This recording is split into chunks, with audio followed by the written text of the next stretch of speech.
Imagina por un momento que eres un extraterrestre que acaba de aterrizar en la Tierra. Tu misión es auditar la economía mundial. Abres los libros contables globales y te enfrentas a una matemática que desafía toda lógica. 315 billones de dólares. Esa es la deuda total del mundo. Una cifra 3 veces mayor que todo lo que la humanidad produce en un año. Estados Unidos alcanza un récord histórico con 38 billones de dólares. Europa, 14 billones. Japón, China, Alemania. Mires donde mires. Todos están atrapados en un océano de deuda. Y entonces, como contable intergaláctico, haces la pregunta más inquietante. Si todos están endeudados, ¿a quién le deben ese dinero? ¿O acaso se lo debemos a los extraterrestres? Bienvenido a una de las mayores paradojas de la historia financiera. Hoy no hablaremos del lado aburrido de las matemáticas. Hoy vamos a explorar la arquitectura invisible que sostiene tu vida, tu jubilación y tu dinero. Veremos que la deuda no es un error del sistema, sino el propio sistema. Y lo más perturbador de todo, el plan nunca fue pagar esa deuda, sino que tú sigas creyendo que es real. Prepárate, porque lo que estás a punto de escuchar puede cambiar para siempre la forma en que entiendes el dinero. Antes de continuar, suscríbete al canal para más historia financiera. Síguenos. Y no olvides darle me gusta al video. Parte 1. El origen de la alquimia. A menos 1694. Para entender cómo llegamos a ahogarnos en un océano de pagarés, viajemos juntos en el tiempo. Olvida Wall Street. Todo comenzó con una guerra y un rey desesperado. En 1694, Inglaterra estaba en guerra con Francia y se había quedado sin oro. Las arcas estaban vacías y los soldados tenían hambre. Un rey tradicional habría invadido un país vecino para saquear su oro.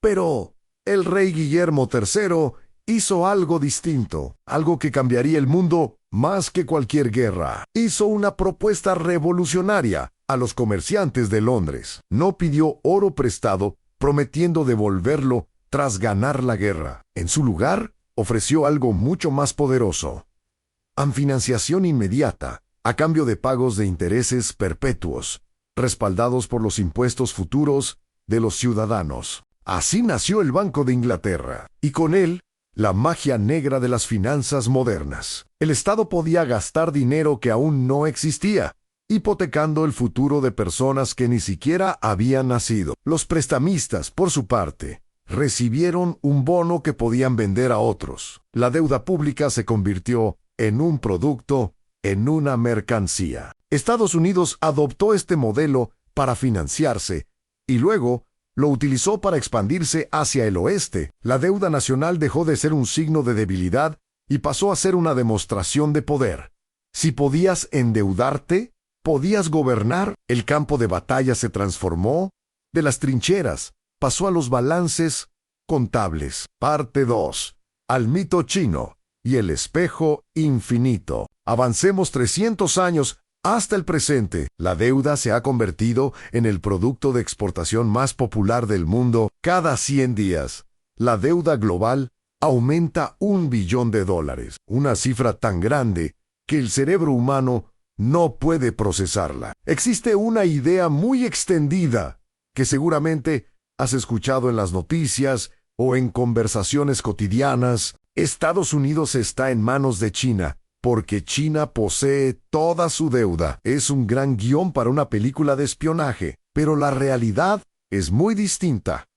Veamos los números. De los 38 billones de dólares de deuda estadounidense, ¿quién controla realmente las cuerdas? Sorprendentemente, solo alrededor del 2% pertenece a China. Japón posee un poco más, pero el mayor acreedor de Estados Unidos es Estados Unidos mismo. El Tesoro emite bonos. Los bancos y fondos de pensiones estadounidenses los compran. La Reserva Federal suele recomprarlos creando dinero nuevo. Tú pagas impuestos para financiar los intereses de esos bonos, y esos intereses terminan, indirectamente, en tu cuenta de jubilación.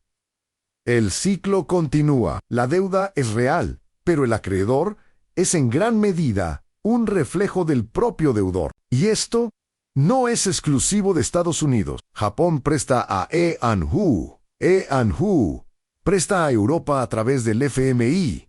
Europa presta a países en desarrollo. Es como una mesa de póker donde todos compran sus fichas pidiéndoselas prestadas al jugador de al lado. El juego continúa porque nadie se levanta de la mesa. Todos se deben dinero entre sí y todos son acreedores al mismo tiempo. Parte 3. Los amos del universo y la confianza. Si en realidad nadie le debe nada a nadie, ¿por qué importa todo esto? Aquí comienza la verdadera paradoja. Por encima de los gobiernos existe una capa superior llamada los mercados, fondos de cobertura, fondos soberanos, bancos centrales. Ellos deciden quién sobrevive. Una democracia puede elegir a su presidente, pero son los mercados quienes deciden si ese presidente tendrá el dinero para mantener las luces encendidas. Cuando estos amos del universo pierden la confianza, ocurren tragedias. Grecia en 2010 es el ejemplo perfecto. De repente, la deuda se volvió impagable. Austeridad, desempleo, desesperanza. En Argentina, la deuda se convirtió en una maldición cíclica. En Sri Lanka, provocó el colapso total del gobierno. El sistema funciona con un combustible extremadamente volátil a la confianza. No importa si tienes el dinero para pagar. Lo que importa es que los demás crean que puedes hacerlo. Aquí entra en juego el principal sospechoso en el Banco Central. ¿Entiende esto? Bien, no existe el dinero sin deuda. Cada dólar, euro, yen o lira que llevas en el bolsillo es, en su origen, un pagaré. Los bancos centrales no gestionan la deuda. La fabrican. Cuando compran bonos del Estado, crean dinero de la nada. La deuda de uno es el activo de otro. Si mañana borráramos toda la deuda del mundo, no quedaría ni un solo dólar en circulación. El comercio se detendría.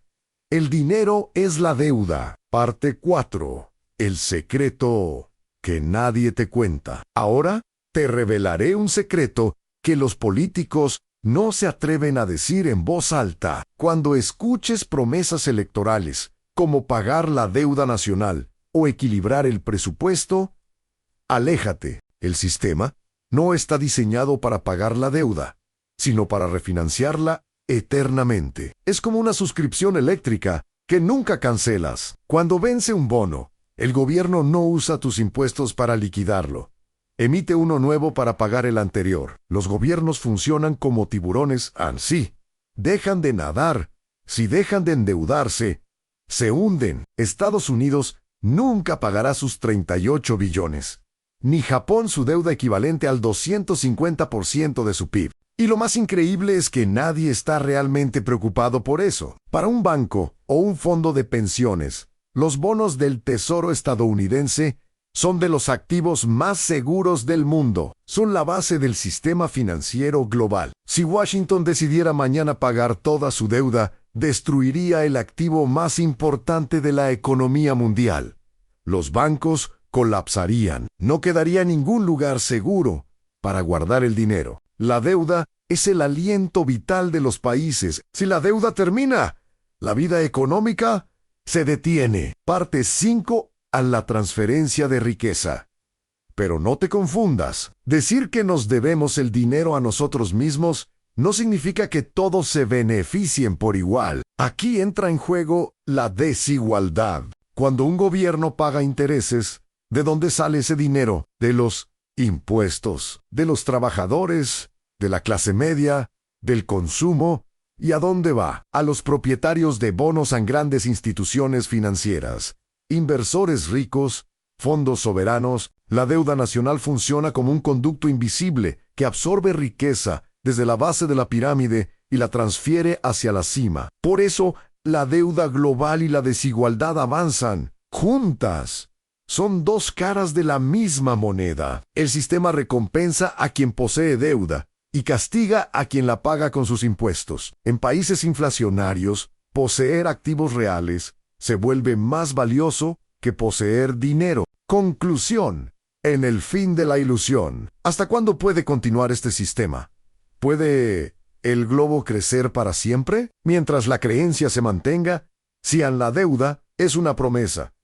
A la promesa de que el futuro será más rico que el presente. Pero si esa promesa se rompe, si la confianza se evapora, chocamos contra la realidad. En el pasado, la deuda significaba esclavitud. Hoy es el frágil equilibrio que mantiene el sistema en pie. No hay un único villano en esta historia.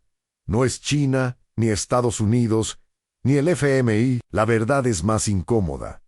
El dinero es una ilusión. Y tarde o temprano, eso sale a la luz. La próxima vez que escuches hablar del techo de deuda o de una crisis financiera, recuerda, esto no están hablando de dinero real, están hablando de confianza. Y la confianza es lo único que no se puede imprimir. Si este video te ayudó a ver el mundo con otros ojos, suscríbete al canal, dale me gusta y compártelo. Si crees que aporta valor, aquí no te damos noticias, te damos las claves para entender la historia. Nos vemos en el próximo video. Salud, alegría y dinheiro.